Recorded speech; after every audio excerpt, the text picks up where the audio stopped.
फातिमा की रानी माँ, प्रभु यीशु की माँ, आसरा तू ही है माँ।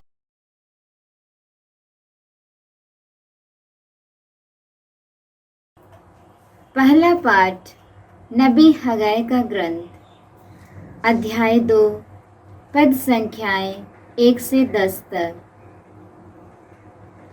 7वें महीने के 21वें दिन नबी हगाय को प्रभु की यह वाणी सुनाई पड़ी। शालतिएल के पुत्र यूदा के राज्यपाल जेरुब्बाबेल से योसादाक के पुत्र प्रधान याजक यहोशुआ और राष्ट्र के शेष लोगों से यह कहो, क्या तुम लोगों में कोई ऐसा व्यक्ति जीवित है जिसने इस मंदिर की पूर्व महिमा देखी है? और अब तुम क्या देख रहे हो? क्या तुम्हें ऐसा नहीं लगता कि कुछ भी नहीं बचा है? फिर भी हे जेरुब्बाबेल, धीरज रखो, यह प्रभु की वाणी है।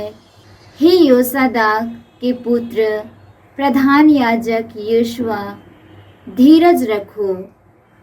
समस्त देश के निवासियों, धीरज रखो, यह प्रभु की वाणी है। निर्माण कार्य प्रारंभ करो, मैं तुम लोगों के साथ हूँ। यह विश्वमंडल के प्रभु की वाणी है।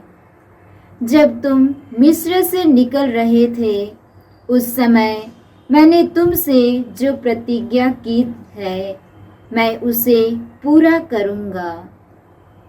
मेरा आत्मा तुम्हारे बीच निवास करेगा। मत डरो, क्योंकि विश्वमंडल का प्रभु यह कहता है, मैं थोड़े समय बाद आकाश और पृथ्वी को, जल और थल को हिलाऊंगा। मैं सभी राष्ट्रों को हिला दूंगा। तब सब राष्ट्रों की संपत्ति यहाँ आएगी और मैं इस मंदिर को वैभव से भर दूंगा। विश्वमंडल का प्रभु यह कहता है, चांदी मेरी है और सोना मेरा है। यह विश्वमंडल के प्रभु की वाणी है। इस पिछले मंदिर का वैभव पहले से बढ़कर होगा। विश्वमंडल का प्रभु यह कहता है, और मैं इस स्थान पर शांति प्रदान करूंगा। यह विश्वमंडल की प्रभु की वाणी है। यह प्रभु की वाणी है। ईश्वर को धन्यवाद। भजन अनुवाक्य। मैं ईश्वर पर भरोसा रखूंगा। मैं अपने मुक्तिदाता और अपने ईश्वर की स्तुति करूंगा। मैं ईश्वर पर भरोसा रखूंगा। मैं अपने मुक्तिदाता और अपने ईश्वर की स्तुति करूंगा। हे ईश्वर, मुझे न्याय दिला। इस विधर्मी पीढ़ी के विरुद्ध मेरा पक्ष ले। हे ईश्वर, कपटी और कुटिल लोगों से मुझे बचाए रखने की कृपा कर। अनुवाक्य। मैं ईश्वर पर भरोसा रखूंगा। मैं अपने मुक्तिदाता और अपने ईश्वर की स्तुति करूंगा। मैं ईश्वर पर भरोसा रखूंगा। मैं अपने मुक्तिदाता और अपने ईश्वर की स्तुति करूंगा। हे ईश्वर, तू ही मेरा आश्रय है। तूने मुझे क्यों त्याग दिया? शत्रु के अत्याचार से दुखी होकर मुझे क्यों भटकना पड़ रहा है? अनुवाक्य। मैं ईश्वर पर भरोसा रखूंगा। मैं अपने मुक्तिदाता और अपने ईश्वर की स्तुति करूंगा। मैं ईश्वर पर भरोसा रखूंगा। मैं अपने मुक्तिदाता और अपने ईश्वर की स्तुति करूंगा। अपनी ज्योति और अपना सत्य भेज दे। वे मुझे मार्ग दिखाए और मुझे तेरे पवित्र पर्वत तक तेरे निवास स्थान तक पहुंचा दे। अनुवाक्य, मैं ईश्वर पर भरोसा रखूंगा। मैं अपने मुक्तिदाता और अपने ईश्वर की स्तुति करूंगा। मैं ईश्वर पर भरोसा रखूंगा। मैं अपने मुक्तिदाता और अपने ईश्वर की स्तुति करूंगा। मैं ईश्वर की वेदी के पास जाऊंगा, ईश्वर के पास जो मेरा आनंद है। मैं वीणा बजाते हुए अपने प्रभु ईश्वर की स्तुति करूंगा। अनुवाक्य, मैं ईश्वर पर भरोसा रखूंगा। मैं अपने मुक्तिदाता और अपने ईश्वर की स्तुति करूंगा। मैं ईश्वर पर भरोसा रखूंगा, अपने मुक्तिदाता और अपने ईश्वर की स्तुति करूंगा। जय घोष। हालेलुया। मानव पुत्र सेवा करने और बहुतों के उद्धार के लिए अपने प्राण देने आया है। हालेलुया। प्रभु आप लोगों के साथ हो और आपकी आत्मा के संत साथ। लूकास के अनुसार पवित्र सुसमाचार हे प्रभु तेरी महिमा हो। अध्याय 9 पद संख्याएं 18 से 22 तक। किसी दिन यीशु एकांत में प्रार्थना कर रहे थे और उनके शिष्य उनके साथ थे। यीशु ने उनसे पूछा, मैं कौन हूँ? इसके विषय में लोग क्या कहते हैं? उन्होंने उत्तर दिया, यूहन्ना बपतिस्ता। कुछ लोग कहते हैं एलियस और कुछ लोग कहते हैं प्राचीन नबियों में से कोई पुनर्जीवित हो गया है। यीशु ने उनसे कहा, और तुम क्या कहते हो कि मैं कौन हूँ? पेतरुस ने उत्तर दिया, ईश्वर के मसीह। उन्होंने अपने शिष्यों को कड़ी चेतावनी दी कि वे यह बात किसी को भी नहीं बताए। उन्होंने अपने शिष्यों से कहा, मानव पुत्र को बहुत दुख उठाना होगा। नेताओं, महायाजकों और शास्त्रियों द्वारा ठुकराया जाना, मार डाला जाना और तीसरे दिन जी उठना होगा। प्रभु का सुसमाचार। हे क्रिस्त तेरी स्तुति हो। क्रिस्त में प्रिय भाई और बहनों, आज का पहला पाठ नबी हग्गई के ग्रंथ से हैं। अध्याय 2 पद संख्याएं 1 से 10 तक। नबी हग्गई को ईश्वर की वाणी सुनाई पड़ी। ईसा पूर्व 520 अगस्त सितंबर में उनको ईश्वर की प्रेरणा मिली। उस समय फारस का राजा दारा था और उसने लोगों को जाने की अनुमति दी और यूदा के लोग, बेंजामिन के लोग सब निर्वासन से यरूशलेम लौट आए थे। नबी ने ईश्वर की प्रेरणा से लोगों को, नेताओं को संबोधित करके कहा कि मंदिर का पुनर्निर्माण होना चाहिए। नबी के ग्रंथ अध्याय 1 में नबी इसी तरह लोगों से पूछता है, जब यह मंदिर टूटा फूटा पड़ा है तो क्या यह समय तुम लोगों के लिए अच्छी तरह आच्छादित घरों में रहने का है? इसलिए विश्वमंडल का प्रभु यह कहता है, तुम अपनी स्थिति पर विचार करो। तुमने बहुत बोया किंतु कम लूनते हो। तुम खाते तो हो किंतु तुम्हें तृप्ति नहीं मिलती। तुम पीते हो किंतु तुम्हारी प्यास नहीं बुझती। तुम कपड़े पहनते हो किंतु तुम्हारा शरीर गर्म नहीं रहता। मजदूर अपना वेतन तो पाता है किंतु उसे छेद वाली थैली में रखता है। कोई प्रगति नहीं। विश्वमंडल का प्रभु यह कहता है, तुम अपनी स्थिति पर विचार करो। पहाड़ी प्रदेश जाकर लकड़ी ले आओ और मंदिर फिर बनाओ। मैं उससे प्रसन्न होऊंगा और उसमें अपनी महिमा प्रकट करूँगा। इस पृष्ठभूमि से आगे नबी आज के पहले पाठ में यह कहता है, शयल्तियल के पुत्र यूदा के राज्यपाल जरुब्बाबेल से, योसादाक के पुत्र प्रधान याजक योशुआ और राष्ट्र के शेष लोगों से यह कहो, क्या तुम लोगों में कोई ऐसा व्यक्ति जीवित है जिसने इस मंदिर की पूर्व महिमा देखी है? और अब तुम क्या देख रहे हो? क्या तुम्हें ऐसा नहीं लगता कि कुछ भी नहीं बचा है? फिर भी हे जरुब्बाबेल, धीरज रखो, यह प्रभु की वाणी है। हे योसादाक के पुत्र प्रधान याजक योशुआ, धीरज रखो। समस्त देश के निवासियों, धीरज रखो, यह प्रभु की वाणी है। निर्माण कार्य प्रारंभ करो, मैं तुम लोगों के साथ हूँ। जब तुम मिस्र से निकल रहे थे उस समय मैंने तुमसे जो प्रतिज्ञा की है मैं उसे पूरा करूँगा।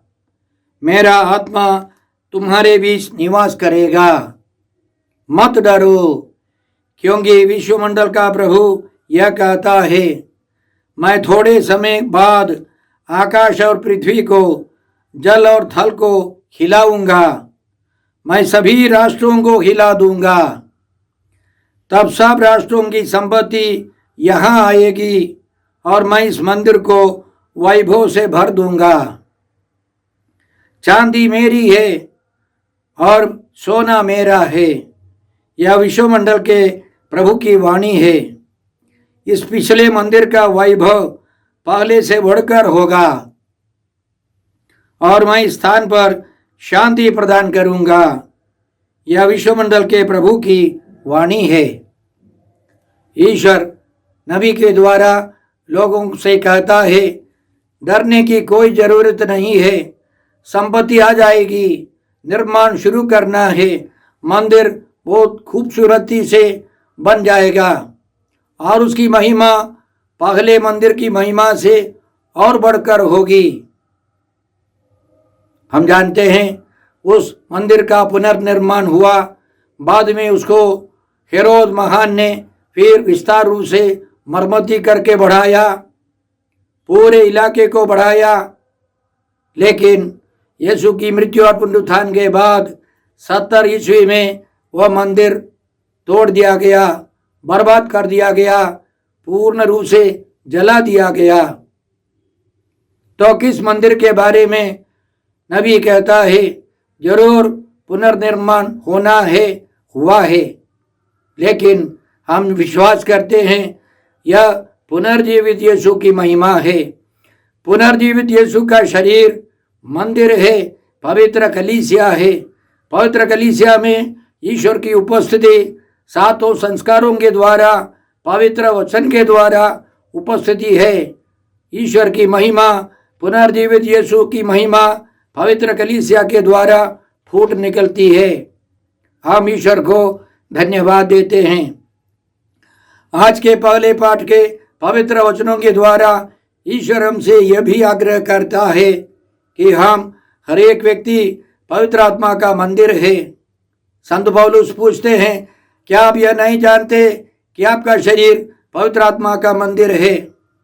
बहुतों के शरीर, बहुतों के मंदिर टूटे फूटे पड़े हैं। लोग इस दुनिया से सीमित वस्तुओं के लिए, योजना के लिए सब व्यस्त हैं। स्वार्थता के लिए, ऐश आराम के लिए, इस दुनिया से सीमित संपत्तियों के लिए बहुत मेहनत करते हैं। लेकिन आत्मा के बारे में बहुत कम लोग चिंता करते हैं।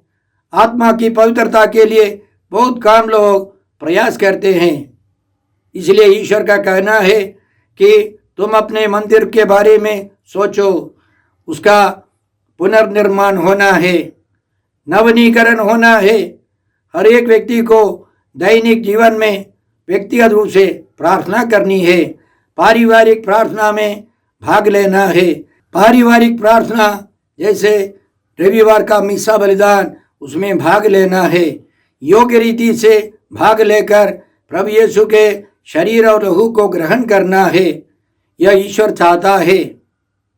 इसलिए आज के भजन द्वारा, भजन संख्या 43 द्वारा हम लोगों ने इसी तरह ईश्वर की महिमा की घोषणा की। हमारे कर्तव्य के बारे में हमने यह घोषणा की, हे ईश्वर मुझे न्याय दिला, इस विधर्मी पीढ़ी के विरुद्ध मेरा पक्ष ले। हे ईश्वर कपटी और कुटिल लोगों से मुझे बचाए रखने की कृपा कर। मैं ईश्वर की वेदी के पास जाऊंगा, ईश्वर के पास जो मेरा आनंद है। मैं वीणा बजाते हुए अपने प्रभु ईश्वर की स्तुति करूंगा। यह हमारा कर्तव्य है, इसके लिए हम ईश्वर से कृपा मांगते हैं। आज के सुसमाचार में हमने सुना कि प्रभु यीशु ने अपनी प्रार्थना के दौरान अपने शिष्यों से पूछा कि लोग मेरे विषय में क्या कहते हैं, तो उन्होंने लोगों के तरफ से उत्तर दिया, कुछ लोग कहते हैं आप यूहन्ना बपतिस्ता हैं, कुछ लोग कहते हैं एलियस या पुराने नबियों में से कोई पुनर्जीवित हो गया है। उनके बीच में तालमेल नहीं है, पूर्ण रूप से समझदारी नहीं है। वास्तव में यह सच्चाई है, कितने भी अच्छे क्यों न हो, बहुत सारे लोग हमको ठीक से नहीं समझेंगे। वहाँ अस्थिरता है, सही समझ की कमी है, और यीशु के बारे में भी लोग ठीक से नहीं समझ पाए। तो यीशु ने अपने प्रेरितों से पूछा, शिष्यों से पूछा, मेरे विषय में तुम लोग क्या कहते हो? 11 लोग चुप रहे, केवल सीमोन पेतरुस ने उत्तर दिया, आप मसीह हैं, आप अभिषिक्त हैं। संत मत्ती के सुसमाचार में इस संदर्भ में और कुछ जोड़ दिया गया है। संत मत्ती के सुसमाचार अध्याय 16 में हम लोग इस प्रकार पढ़ते हैं, सीमोन पेतरुस ने उत्तर दिया, आप मसीह हैं, आप जीवंत ईश्वर के पुत्र हैं। इस पर ईसा ने उससे कहा, सीमोन योनस के पुत्र, तुम धन्य हो, क्योंकि किसी निरे मनुष्य ने नहीं बल्कि मेरे स्वर्गीय पिता ने तुम पर यह प्रकट किया है। प्रभु यीशु के बारे में, पिता ईश्वर के बारे में या पवित्र आत्मा के बारे में जो गहरी सच्चाई केवल ईश्वर की ओर से आने वाली कृपा से हम समझ सकते हैं। कोई मनुष्य हमको इसी तरह के रहस्यों को सिखा नहीं सकता। जब पेतरुस ने यह घोषणा की, आप मसीह हैं, आप अभिषिक्त हैं, इसका मतलब क्या है? बाइबल के आधार पर 3 प्रकार के लोग अभिषेक पाते थे। पहले प्रकार के लोग राजा लोग हैं। उदाहरण के लिए शमूएल के दूसरे ग्रंथ अध्याय 2 पद संख्या 4 में हम लोग इस प्रकार पढ़ते हैं, इसके बाद यूदा के लोगों ने वहीं दाऊद का यूदा के घराने के राजा के रूप में अभिषेक किया। नबी मीका के ग्रंथ अध्याय 5 में बेथलेहम में राजा दाऊद के गांव में प्रभु यीशु का जन्म होगा, इसकी भविष्यवाणी हुई थी। बेथलेहम एफ्राता, तो यूदा के वंशों में छोटा है, जो इस्राएल का शासन करेगा वह मेरे लिए तुझ में उत्पन्न होगा। उसकी उत्पत्ति सुदूर अतीत में अत्यंत प्राचीन काल में हुई है। मुक्तिदाता दाऊद के गांव में आएगा, जन्म लेगा। नबी यशायाह के द्वारा ईश्वर ने यह भविष्यवाणी की थी कि मसीह दाऊद के गोत्र में आएगा। यशायाह नबी के ग्रंथ अध्याय 9 पद संख्या 6 में हम इस प्रकार पाते हैं, वह दाऊद के सिंहासन पर विराजमान होकर सदा के लिए शांति, न्याय और धार्मिकता का साम्राज्य स्थापित करेगा। विश्वमंडल के प्रभु का अनन्य प्रेम यह कार्य संपन्न करेगा। ईश्वर ने राजा दाऊद को समझाया था कि उसके गोत्र में मुक्तिदाता आएगा। पिता ईश्वर और मुक्तिदाता के बीच में पिता और पुत्र का रिश्ता होगा। आज के सुसमाचार के अंतिम में प्रभु यीशु यह भी जोड़ देते हैं कि प्रभु को, मानव पुत्र को बहुत दुख उठाना होगा, मरना होगा और तीसरे दिन जी उठना होगा। वह मुक्तिदाता, वह राजा, वह नबी, वह पुरोहित साधारण पुरोहित नहीं है, साधारण नबी नहीं है, साधारण राजा नहीं है। उसे बहुत कष्ट उठाकर महिमा में प्रवेश करना है। राजाओं के अधिराज के रूप में, प्रधान याजक के रूप में, नबियों के नबी के रूप में प्रकट होना है। वह क्रूस मरण, दुख, पवित्र लहू बहाना, यह सब भयंकर स्थिति से गुजरना है। पुराने व्यवस्था में ही यह सूचना है कि मसीह को बहुत दुख उठाना होगा, तिरस्कार सहना होगा। उदाहरण के लिए स्तोत्र 2 में, प्रसंज्ञा 2 में हम लोग इस प्रकार पढ़ते हैं, पृथ्वी के राजा विद्रोह करते हैं, वे प्रभु तथा उसके मसीह के विरुद्ध षड्यंत्र रचते हैं और कहते हैं, हम उसकी बेड़ियां तोड़ डाले, हम उनका जुआ उतार कर फेंक दे। जो स्वर्ग में विराजमान है वह हंसता है, प्रभु उन लोगों का उपहास करता है। ईश्वर प्रभु के यीशु के पक्ष में है, लेकिन यीशु को बहुत तिरस्कार सहना पड़ेगा, अत्याचार सहना पड़ेगा। प्रभु यीशु ने ये सब भविष्यवाणियां पूरी की है। इसलिए प्रेरित चरित्र अध्याय 10 प्रसंज्ञाएं 38 से संत पौलुस कर्नेलियस के घर में उपस्थित लोगों को इसी तरह समझाते हैं। ईश्वर ने यीशु को पवित्र आत्मा और सामर्थ्य से विभूषित किया था और वह चारों ओर घूम घूम कर भलाई करते रहे और शैतान के वश में आए हुए लोगों को चंगा करते रहे, क्योंकि ईश्वर उनके साथ था। उनको लोगों ने क्रूस के काट पर चढ़ाकर मार डाला, परंतु ईश्वर ने उन्हें तीसरे दिन जिलाया और प्रकट होने दिया। ईश्वर ने यीशु को जीवितों और मृतकों का न्यायकर्ता नियुक्त किया है। यीशु के विषय में सब नबी घोषित करते हैं कि जो उनमें विश्वास करेगा उसे उनके नाम द्वारा पापों की क्षमा मिलेगी। पेतरुस बोल ही रहा था कि पवित्र आत्मा सब सुनने वालों पर आकर उतरा। सब पवित्र आत्मा से भर गए और भिन्न भिन्न भाषाओं में वे ईश्वर की स्तुति करने लगे।